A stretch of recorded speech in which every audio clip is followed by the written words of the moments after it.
Hello everyone, welcome again. This is class number 18th of current affairs. तो आज की class start करते हैं। भारत का 43वां विश्व धरोहर स्थल। देखिए, वर्ल्ड हेरिटेज साइट की अगर बात करें, इंडिया में अब तक कितनी थी? 42 थी, ठीक है, जिसमें नेचुरल भी थी, ठीक, और कल्चरल भी थी और मिक्स भी थी। लेकिन एक और जुड़ गई है, अब कितनी हो गई हैं? टोटल 43 हो गई हैं, ठीक है। तो ध्यान से देखना है जो जो पॉइंट हम बताएं। विश्व धरोहर समिति का 46वां सत्र कहाँ हुआ? भारत मंडपम, नई दिल्ली में हुआ। पहला अवसर है जब भारत ने विश्व धरोहर समिति के मेजबानी की है, ठीक। तो संस्कृति मंत्रालय ये क्या है? यहाँ पर नोडल एजेंसी के रूप में इसने काम किया है। और इसके साथ साथ आर्कियोलॉजिकल सर्वे ऑफ इंडिया, ठीक है, ये संस्कृति मंत्रालय और आर्कियोलॉजिकल सर्वे ऑफ इंडिया ने यहाँ पर अहम भूमिका निभाई नोडल एजेंसी के रूप में। अब ध्यान से देखने वाली बात यह है कि 43वीं विरासत कौन सी रही, ठीक। तो 43वीं विरासत को हम देख लेते हैं, जो कि कहाँ की जगह है। देखो यहाँ दिखाते हैं। विश्व धरोहर समिति के 46वें सत्र के दौरान भारत का जो मोइद्दम अहोम राजवंश की टीला दफन प्रणाली को 43वीं विश्व धरोहर घोषित किया है। यह भारत का 43वां विश्व धरोहर स्थल है। तो पूछ लिया जाए तो बताना है मोइदम्स, क्या? मोइदम्स, ठीक है। कहाँ? ये जो आसाम है, अहोम राजवंश की टीला दफन प्रणाली है, ठीक है। इससे पहले आसाम का काजीरंगा नेशनल पार्क और मानस मानस वाइल्ड लाइफ सेंचुरी भी शामिल हैं। ध्यान से देखने वाली बात यह है कि ये हमने बताया कि 3 कैटेगरी में, नेचुरल, कल्चरल और मिक्स में है, ठीक है। तो यहाँ पर अब देख लेते हैं भारत के कौन कौन शामिल हैं। पहले लोगो देख लेना है। लोगो क्या था? कर्नाटक के जो Hampi, group of monuments of Hampi हैं, इनसे प्रेरित है। और इसके अलावा मोइदम्स के बारे में थोड़ा सा देखते हैं। ये क्या है? चराईदेव, आसाम के चराईदेव जिले में स्थित है, पटकाई पर्वतमाला की तलहटी में। टीले नुमा संरचना में दफनाने की एक व्यवस्था है, ठीक है। इसे क्या है? आत्मा के लिए घर, इसका शब्द अगर निकाला तो आत्मा के लिए घर ये मानते हैं, ठीक। सबसे ज़्यादा अगर विश्व धरोहर स्थल की बात की जाए तो इटली में है 60, चीन में है 59, भारत का स्थान 6वां है। भारत में टोटल 43 हो गए हैं, ठीक है, जिसमें 43 में हमने बताया कुछ मिक्स हैं, कुछ कल्चरल हैं। पहले देख लेते हैं सांस्कृतिक स्थल। तो इम्पोर्टेंट देख लीजिए, पहला, दूसरा, तीसरा, चौथा, ये इसलिए क्योंकि ये पहली बार 1983 में इनको यहाँ पर कल्चरल हेरिटेज माना था। किस किस को? आगरा का किला, अजंता की गुफाएं, एलोरा की गुफाएं एंड ताज महल, ठीक है। उत्तर प्रदेश के टोटल 3 ही साइड हैं। कौन कौन? आगरा का किला, ताजमहल एंड एक और है फतेहपुर सीकरी, ठीक है। उत्तर प्रदेश के यही 3 हैं, तो ये भी बात याद रखनी है। बाकी आगे और देखते हैं, क्योंकि सारे तो याद करने मुश्किल हो जाएंगे। बाकी एक नज़र में आप देख सकते हो इनको भी, ठीक है। तो 35 जो हैं, 35 कैसे हैं? कल्चरल हैं। 35वां कौन बन गया है? मोइदम्स, कल्चरल में, ठीक है, सांस्कृतिक में। अगर प्राकृतिक में देखा जाए तो काजीरंगा है, केवला देव है, मानस है, सुंदरवन है, नंदा देवी एवं फूलों की घाटी, पश्चिमी घाट है and the great Himalayan national park है, ठीक है। मिक्स में अगर बात की जाए, एकमात्र है काजीरंगा नेशनल पार्क है, ठीक। कहाँ है? सिक्किम में 2016 में ऐड हुआ था। तो टोटल 43 हो गए हैं। 196वां पक्षकार कौन बन गया है? वर्ल्ड हेरिटेज जो धरोहर है, विश्व धरोहर अभी समय का 196वां पक्षकार नाउरू देश बन गया है। कौन? नाउरू, ठीक है। ये ध्यान रखना है, ये इंपॉर्टेंट बातें थी इससे रिलेटेड। परियोजना ध्यान रखना है। परियोजना किससे रिलेटेड है? पब्लिक आर्ट ऑफ इंडिया इसकी फुल फॉर्म है, ठीक है, ये संस्कृति मंत्रालय की एक पहल है। ललित कला अकेडमी और national gallery of modern arts द्वारा इसे कार्यान्वयन किया जाता है। ठीक है, तो मिनिस्ट्री याद रखना है। परियोजना की full form public art of India. ठीक है, आर्ट से रिलेटेड है, ये देख लेना है। जो आधुनिक समय है, इसके साथ साथ जो हमारी पुरानी चित्रकारी कलाकार हैं, ठीक है, इनकी धरोहर को भी संजोकर रखना है। जैसे फड चित्रकला है राजस्थान की, थंग का है सिक्किम लद्दाख की, मिनिएचर पेंटिंग है, ठीक है, हिमाचल की, या गोंड आर्ट मध्य प्रदेश की है, तंजौर पेंटिंग तमिलनाडु की। ये सब आपको थोड़ा ध्यान रखना है। 4 नए देश FATF की ग्रे सूची में शामिल हो गए हैं। FATF की फुल फॉर्म पूछने को आए तो फाइनेंशियल एक्शन टास्क फोर्स, ध्यान रखना है। इसकी स्थापना 1989 में पेरिस में की गई थी। ठीक है, इसमें देखिए ये क्या करते हैं FATF, जो वैश्विक मनी लॉन्ड्रिंग और आतंकी वित्त पोषण पर नजर रखने वाली एक संस्था है। ठीक है, तो भारत इसमें कब ऐड हुआ था? 34वें सदस्य के रूप में 25 जून 2010 को। ठीक है जी, तो FATF की पूर्ण बैठक किसकी अध्यक्षता में हुई? एलिसा डी एंडा माद्राजो मैक्सिको की अध्यक्षता में हुई। FATF की ग्रे सूची में शामिल किया गया है किसको? Algeria, Angola, Cote d Ivoire और लेबनान, 4 देशों को। सेनेगल को इस सूची से बाहर कर दिया गया है। ठीक है जी, FATF की ग्रे सूची में कितने देश हैं ये आप एक बार देख लेना, इतना वैसे पूछना तो चाहिए नहीं कि कौन कौन है। हाँ, ब्लैक सूची का पूछ सकते हैं। Democratic People's Republic of Korea, North Korea, Iran और म्यांमार है। नॉर्थ कोरिया, ईरान और म्यांमार हैं, ये 3 याद रखना है कि ब्लैक सूची में नॉर्थ कोरिया एंड म्यांमार और ईरान, ये 3 देश शामिल हैं। 1 2 3। ग्लोबल लायबिलिटी सूचकांक, ग्लोबल लायबिलिटी इंडेक्स 2024, ठीक है, EIU के द्वारा जारी किया गया, इकोनॉमिस्ट इंटेलिजेंस यूनिट के द्वारा 173 देशों को शामिल किया गया 5 श्रेणियों में, जिसमें stability, health care, culture and environment, education, infrastructure को शामिल किया गया है। वियना को लगातार तीसरे वर्ष शीर्ष स्थान प्राप्त हुआ है। ठीक है, दमिश्क को रहने के लिए विश्व का सबसे कम आरामदायक शहर माना गया है, और सबसे ऊपर किसको माना गया है? वियना को, जो कि ऑस्ट्रिया की कैपिटल है। यहाँ देख लेते हैं शीर्ष 5 रैंकिंग। वियना, कोपेनहेगन डेनमार्क की कैपिटल है, ज्यूरिख स्विट्जरलैंड में है। ये बस 3 याद रखोगे काफ़ी हैं।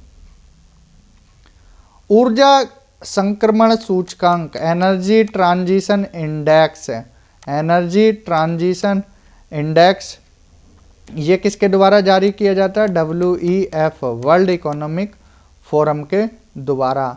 120 देशों की ऊर्जा प्रणालियों के 3 आयामों, 3 डायमेंशन पर है, equity, environmental sustainability and energy security. 14वां संस्करण था, देख लेते हैं टॉप पर कौन कौन रहा। Sweden, Denmark and Finland, Sweden, Denmark, Finland, Sweden, Denmark, Finland. ठीक है, और भारत का स्थान रहा 63वें स्थान पर रहा। 120 देशों में से भारत 63वें स्थान पर रहा है। ठीक है जी, नेक्स्ट है IMD विश्व प्रतिस्पर्धात्मकता रैंकिंग। ठीक है, वर्ल्ड कॉम्पिटिटिवनेस रैंकिंग, तो 36वां संस्करण IMD द्वारा जारी की जाती है। International institute for management development स्थित वर्ल्ड कॉम्पिटिटिवनेस सेंटर द्वारा संकलित किया जाता है। ठीक है, इसको वर्ल्ड कॉम्पिटिटिवनेस रैंकिंग को 36वां संस्करण। 67 देश हैं इसमें। अर्थव्यवस्थाओं का सर्वेक्षण किया, टॉप पर Singapore and Switzerland second, Denmark third रहा। ठीक है, किस में रहा ये ध्यान से देख लेना है। कौन सी रैंकिंग है? World competitiveness ranking. अंतिम 3 वेनेजुएला, अर्जेंटीना और घाना। ठीक है, वेनेजुएला भी साउथ अमेरिका का है, अर्जेंटीना भी साउथ अमेरिका का है, ठीक है, और घाना ये अफ्रीका का है। कैपिटल भी याद रखते चलना, इनकी घाना की अकरा है, अर्जेंटीना की ब्यूनस एयर्स है, ठीक है, ये कैपिटल्स याद रखना। सतत विकास रिपोर्ट 2024, ठीक है, सतत विकास report 2024। 2030 agenda for sustainable development ये अंगीकृत कब किया गया था? 2015 में, ठीक है। तो सस्टेनेबल डेवलपमेंट गोल जो कि 17 हैं, इन पर जोर दिया गया था। इसके लिए UN sustainable development solutions network द्वारा क्या है? सस्टेनेबल डेवलपमेंट रिपोर्ट जारी की जाती है। ये इसका 9वां संस्करण है। इस रिपोर्ट का शीर्षक रहा एसडीजी और भविष्य का यूएन शिखर सम्मेलन। अब देशों का नया सूचकांक शामिल किया गया, 193 सदस्य देशों को कवर करता है, ये ध्यान से देखना है। टॉप पर देख लेना है, इसमें कौन कौन रहे? फिनलैंड, स्वीडन और डेनमार्क, ठीक है। लास्ट में कौन रहा? साउथ सुडान, 167वें स्थान पर साउथ सुडान रहा। भारत की रैंकिंग भी कुछ खास नहीं, 109वीं रही। Cost of living city ranking 2024, ठीक है, इसमें बस ये देख लेना कौन जारी करता है। मर्सर द्वारा cost of living city ranking 2024 जारी की गई। ये अमेरिका की एक कंपनी है मर्सर, ध्यान रखना है, ठीक है। इसमें न्यूयॉर्क शहर को बेस सिटी माना है, इससे तुलना कर देखा है बाकी शहरों को, तो हांगकांग को टॉप पर रखा है, सबसे महंगा शहर। 2 सबसे सस्ते रहे अबूजा और लागोस, ठीक है। नाइजीरिया की कैपिटल क्या है? अबूजा है, वो क्या है? सबसे सस्ते शहरों में रहा, और लागोस भी नाइजीरिया का ही है। मुंबई 136वें स्थान पर रहा, ठीक है, 136वें पर कौन रहा? मुंबई।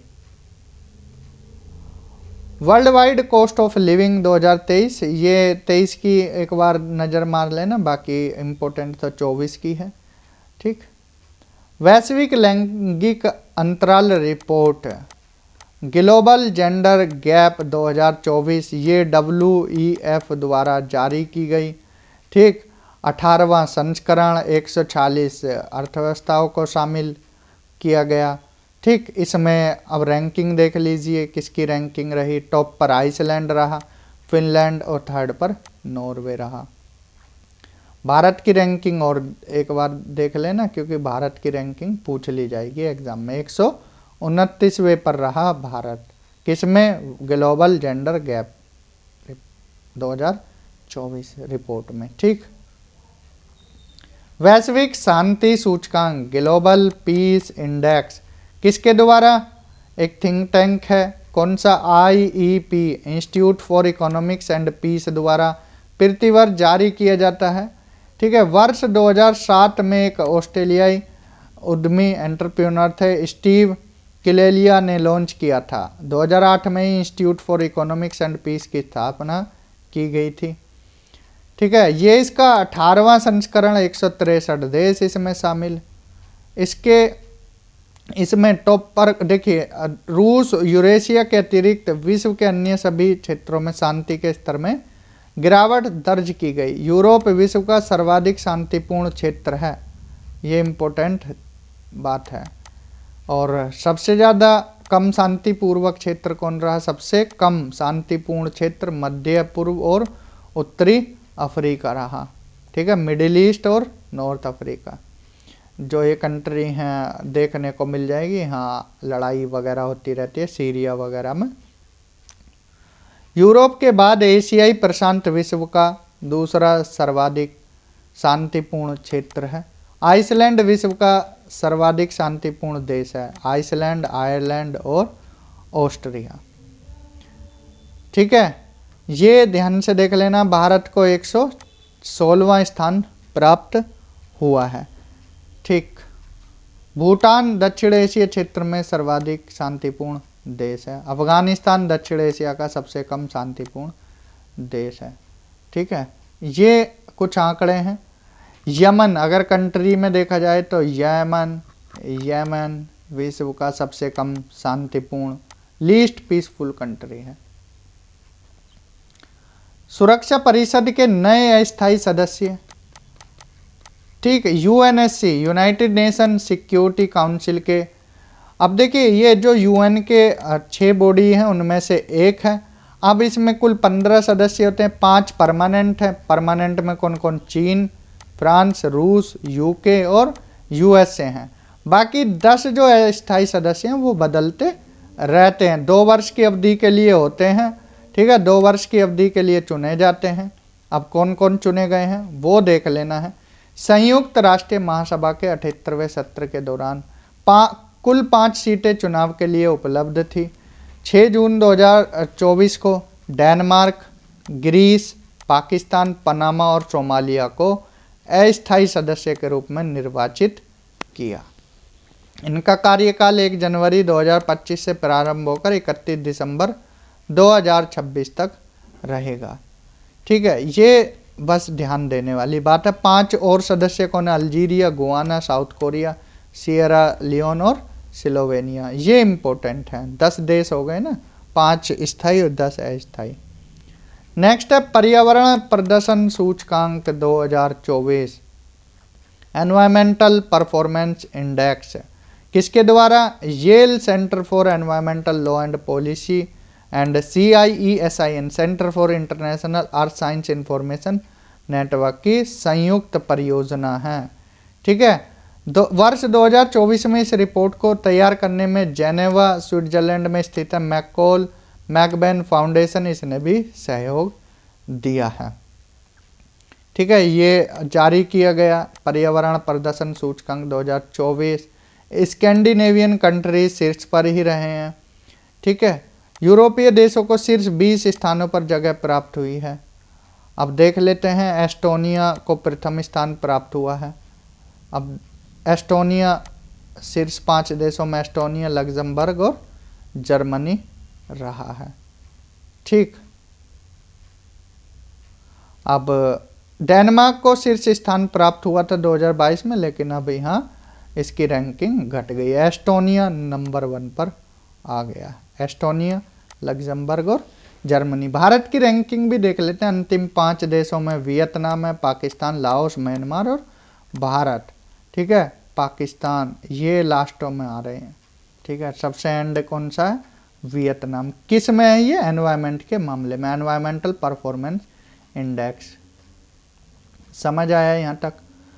EIP 2024 में 180 देशों की सूची में भारत को 176वां स्थान मिला है। 2022 में तो भारत को 180वां स्थान मिला था। अब रैंक थोड़ी सुधर गई है, 180 में से 176वें नंबर पर भारत है। ठीक है, नेक्स्ट है QS वर्ल्ड यूनिवर्सिटी रैंकिंग 2025। तो ये जारी की गई QS वर्ल्ड रैंकिंग 2025, 21वां संस्करण था। कौन करता है? क्विकरली साइमंड्स। ठीक है, 2004 में पहली बार जारी की गई थी। रैंकिंग देख लेते हैं। इसमें नंबर 1 MIT ही रहा। MIT USA की मैसाचुसेट्स प्रौद्योगिकी संस्थान। ठीक है, 100 इसको स्कोर मिला है। Imperial college London UK, Oxford तीसरे पर रहा। ये 3 याद रखना है। भारत के कुल 46 संस्थान शामिल हैं। 118वीं रैंक IIT बॉम्बे को मिली है। ठीक है, 118वीं रैंक किसको? IIT बॉम्बे को मिली है QS वर्ल्ड रैंकिंग में। यात्रा एवं पर्यटन विकास सूचकांक 2024, the travel and tourism competitiveness report, ये WEF वर्ल्ड इकोनॉमिक फोरम के द्वारा जारी की गई। ठीक, ये रिपोर्ट याद रखना है, the travel and tourism competitiveness report. इसका 2य संस्करण है ये, और यूनिवर्सिटी ऑफ सरे के सहयोग से इसे क्या है प्रकाशित किया गया। 119 अर्थव्यवस्थाओं को शामिल किया गया इसमें। टॉप पर USA रहा, सेकंड पर स्पेन रहा, थर्ड पर जापान रहा। ठीक है, ये ध्यान रखना किसके मामले में, कभी बाद में आपको कंफ्यूजन हो जाए। Travel and tourism competitiveness report में यूएस से top, Spain second, Japan third, और एंड में माली, सियरा लियोन और कैमरून रहे। यूरोप सर्वश्रेष्ठ प्रदर्शन करने वाला क्षेत्र है, दूसरे पर एशिया प्रशांत रहा। ठीक है, ये भारत को 39वां स्थान इसमें मिला है। ठीक जी, आज की वीडियो में इतना ही रहने देते हैं, कल करते हैं 3 भारतीय साहित्यिक कृतियाँ। ठीक है, नेक्स्ट वीडियो में, कल नहीं नेक्स्ट वीडियो में यही करते हैं। ठीक, तो आज के लिए इतना ही। Thank you, have a good day.